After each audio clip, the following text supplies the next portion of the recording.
I'm here in Apopka. It's right outside of Orlando, where James Delgado was a coach, garnered some championships for the team. He's down in Fort Myers now with the Riverdale Raiders, and we're just gonna do a little story about how he came to be and what kind of guy he is. And I hope you get a chance to look at this and see what he's really about and the changes that he's making at that Riverdale school.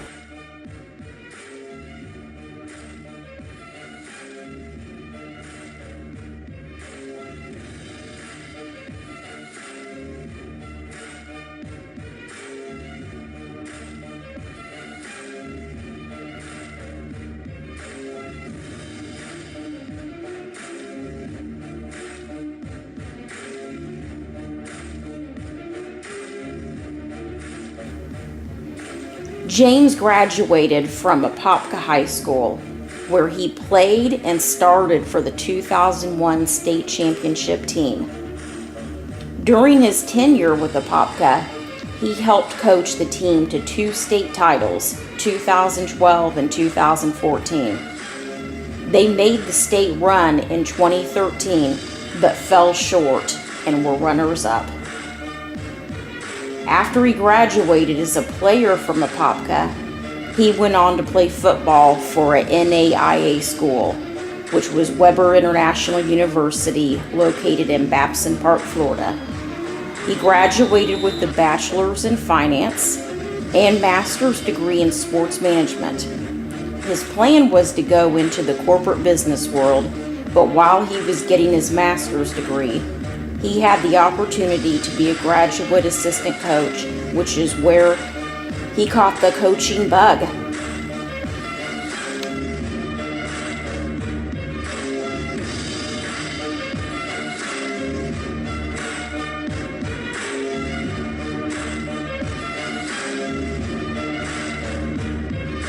What made you really consider taking over this program, aside from the family aspect? What did you see in the school itself? You know, when I first got here and I interviewed, I spent probably 3.5 hours on campus that day, just interacting with people, interacting with kids, seeing facilities, obviously going through the interview itself. And when I came into it, I didn't expect to get a lot out of it. I expected for it to be like every other school, like anywhere else I'd interviewed. And so as I was here, the longer I was here, the more I felt pulled towards Riverdale. I felt like the administration had a handle on things. I thought the kids were respectful. I thought that the facilities were plenty good and had the potential to be great. I saw the athletes walking around campus, so I saw the potential for somebody to come in and win. And I mean, obviously, you want to come into a program where you feel like you have an opportunity to win. I saw the successful programs within other sports on our campus, Right. And I said, well, why not football? And so I kind of left here feeling really optimistic, you know, not so much about whether or not I would get offered the job. You know, you never know what direction people are going in or what, but I just felt like, you know what, this place has the potential to be something more than what it is. And I don't know, I mean, you call it an unction, you call it a feeling, you call it God. I left here feeling drawn to come back. I've left here feeling like maybe this is where God wants us to be. And you know, Jesse mentioned the fact that we were in Orlando and we've been kind of rooted there, and we loved it. And working at Apopka, being with phenomenal people in a great situation, could have stayed there forever. And to leave that, a lot of people looked at me like I was crazy, but I didn't feel crazy leaving. Right. I felt like it was right. I felt like it was a leap of faith, and I felt like God would honor it. And so, you know, my feeling that I had when I first walked on this campus has held true till today. Speaking of Apopka, you had some good people there with Rich Darlington. a few of the other coaches. What's the difference between that school and not to compare them, because you had championships there. You won 2 championships at that school, if I'm not mistaken. Yeah. You were part of 3, right? Part of three, you won 2. You won 2. So I wanna ask you, how is it different from building one and then being a part of one? Because people expect you to come and make this drastic change, and I don't think that's going to happen. But you're turning it around quickly, and I commend you a lot, because you're working on an undefeated season, regular season so far. You're undefeated. What is the difference from being there and then coming here and building? Well, building anything is fun, because you're constantly embracing new challenges, in anything that you build. I'd say the biggest difference, if you had to compare, is just time. Apopka wasn't always Apopka. It wasn't always well known for winning championships and producing phenomenal athletes. And I mean, they're talent rich, and there's always been kids that have come through there. But Riverdale has the same thing. Lee County has the same thing. Yeah. You have athletes that come through that have the potential to go be great at the next level or beyond. So I think what happened was, or the difference, I guess, if you will, is they've been doing it longer. The program, the structure, the process has just been in place longer, and so people come in and they've expected to win. Is it more like a farm system now? So you In some they're ways. brought up to that school and Absolutely. expected to do certain things, and that's how it's happening Sure. now. Yeah, and I would say anybody that grows up in that area, if they're going to do things a certain way, if they want to do things the right way, if they want to be held accountable to do things at a certain level, then yeah, they grow up saying, I want to go play football at Apopka. What is it going to take for you to get those kids to come to Riverdale? Because if you look at the past, and this school has been has a reputation of being too far out there, not urban enough, not in the right area for people to come to this school. Yeah. They see the changes, and it's a big thing about recruiting. Right. And people bringing in certain athletes to do certain things, and Right. That's a whole lot of stuff that's going on right now. What would you like to say to get the kids to believe in what's going on out here in Riverdale? Just very simply, I think what we are and the way we do things isn't for everyone. And that's why I'll never recruit a kid, because I just don't feel like I can know enough about you to say, hey, you need to be at Riverdale. I really don't. What I know is this: the kids who come here, the kids who are making a decision on where to go to high school as 9th graders, as freshmen, those who stay will be champions. I mean, that's the first thing we said when we got here, and I'll stand firm to that. And I know our kids believe it, and it's because of our work. Not everybody's willing to work the way we do, Right. and I get that. I respect it. That's fine. Go where you think you go and fit best. But when it comes to, you said is it a feeder program or is it a farm system at Apopka? Yes and no. It's a farm system in the sense that people see it, they respect the name, they respect the brand. But it's not because as coaches we go out and get them. The kids, they come on their own. And I think winning creates that culture. I can tell you this, whether it's been here at Riverdale or at Apopka or at Osceola or anywhere I've ever been, the kids that decide to leave at some point, if they decide to transfer somewhere else, at some point or another, they typically see me or they call me or they text and they say, Coach, I wish I would have never left, but I remember all the things you taught me. Thank you. Right. And it's kind of one of those deals where those who stay will be champions, not just on the field. Speaking of which, I got somebody here that wants to say something to you. Okay. And this is one of your former players. I'm gonna give it to you so you All right. can just push the Appreciate it. Ha!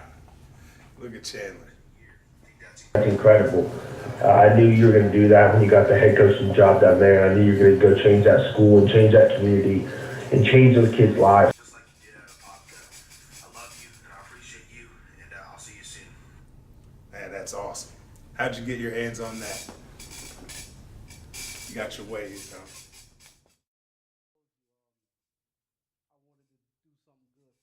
He just brings it. You know, you can't. I think Riverdale, they know that when they hired him, they got a good guy and they got a good coach. So many layers to what Coach Delgado has brought to our program. So from the time he started here and to this past season, the difference I've seen in our kids, it's about changing the mindset. And the mindset, being okay is not okay. And so it starts with changing the attitudes, changing the mindset, the mentality of our kids. And it starts in the weight room, it starts in the classroom, and all of those things, it's that level of tenaciousness that they're going to finish what they start. They're going to see everything through, from whether it's their classwork or one drill, one activity in the weight room, they're going to see it through. I noticed that you guys have a little pod, a pride, or whatever you want to call them, sitting in the end zone all the time. The coaches' wives mainly. Yeah. What makes you want to support every game all the time? Just being there, because a lot of times you may not be able to make it, but I see that's not the problem with you ladies down there. Yeah, no, I mean, just like the players, we like wake up and we look forward to Friday. You know, we love being under the Friday night lights. Yeah. So it's so exciting. I mean, I feel like you are part of the program, being in the family, you know, being married to the head coach. But even before he was a head coach, and I love Friday nights, you know. I believe it's a tradition that he brought with him from Apopka. The players themselves, the student athletes themselves, they're putting in the time and the work and the effort. But so are the parents, and so are their families. It's not just mom and dad, but it might be grandmother, stepdad, stepmom, grandparents, siblings. Everybody contributes. How did this come about, you coming to Riverdale?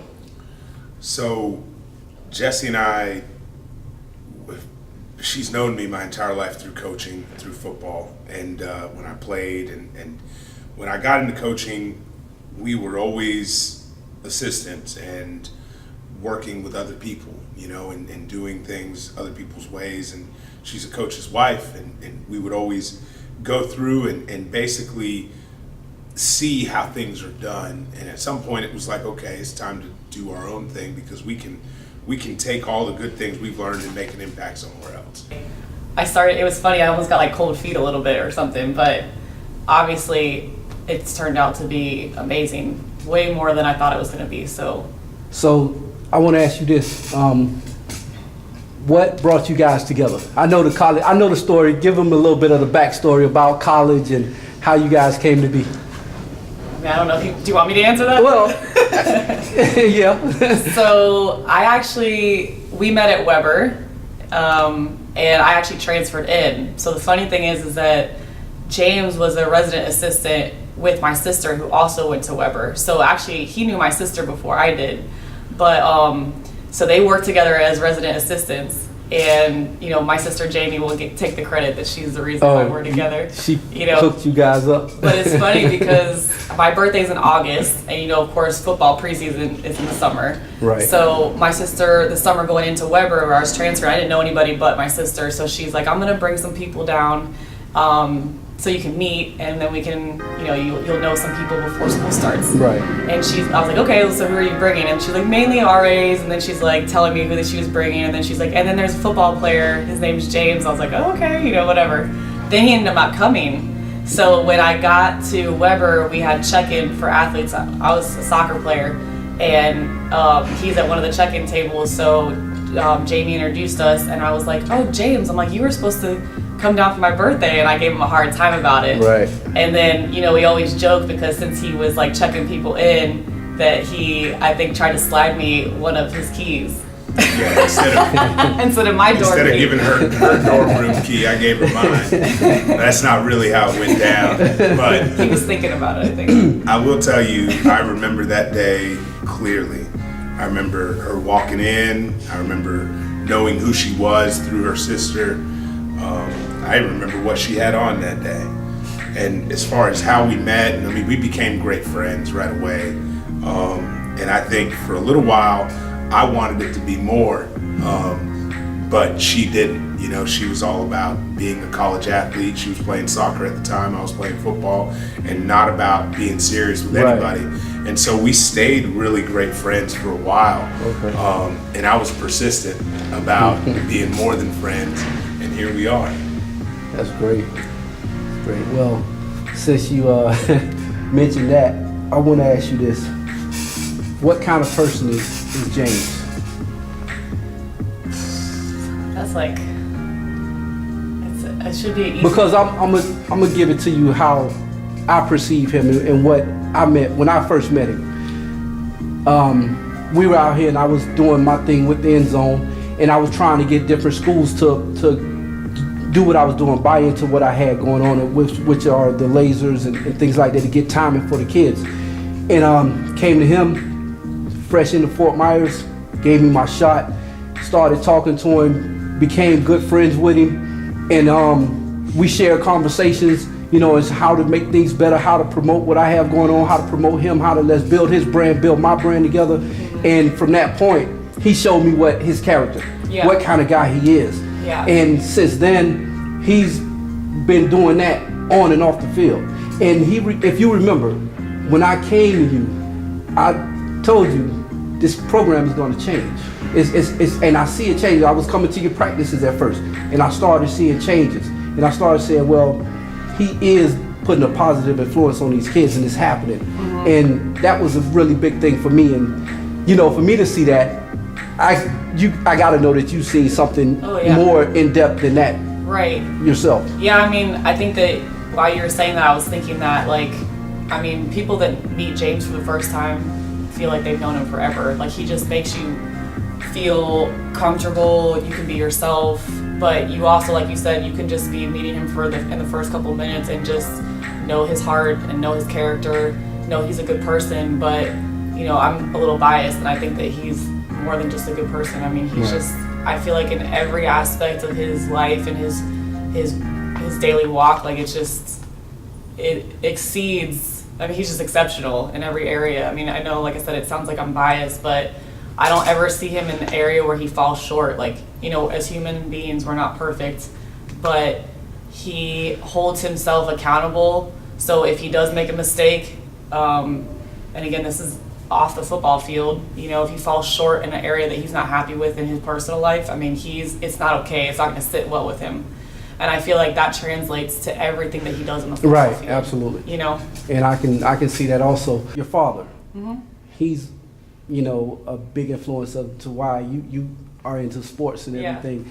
And I was wondering, what does it take to be a coach's wife, or what do you think that she's putting up with to be a coach's wife? It takes a lot. Because of the hours. I mean, you're putting in, you know, 80, 90 hours a week at least. Easily. And the work doesn't stop. It's not like you go home and you shut down and all of a sudden you become husband of the year or the most involved spouse at home that picks up the slack. It's a lot. And it takes a special person. It takes a special woman to be able to deal with what we do as coaches. I thank God every day for my wife, because she gets it. And a lot of that is because of her dad. You know, growing up in a house with dad being coach, she sees it from a whole nother lens. Her being an athlete, you know, being an athlete in high school and college, and knowing the demand also helps her in that way. Her seeing her mom be a coach's wife. Right. And her mom was a tremendous coach's wife, and she still has so much involvement in our program now. I mean, it's amazing to see what she does, and I think so she was almost bred for this. Yeah. She really was. I tell people I was born into this life. Born into this really life, was. absolutely. I mean, a funny story about that, you know, she said she's an August baby.